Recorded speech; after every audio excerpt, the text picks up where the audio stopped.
So a while ago, I did a vlog about should leaders be charged to go on camp, whether that is to pay for food or activities.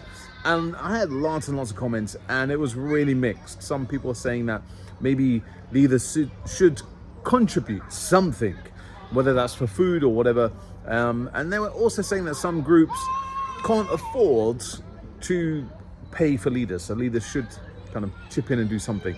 So my synopsis from that was kind of, it's very 50-50. I thought it was not almost 100%, but almost no scout groups charge leaders. But you guys have proved me wrong, so thank you very much. So my next question to you guys is, should leaders claim for travel expenses, whether that's petrol, or maybe if you don't drive, you've got to get the train to your location?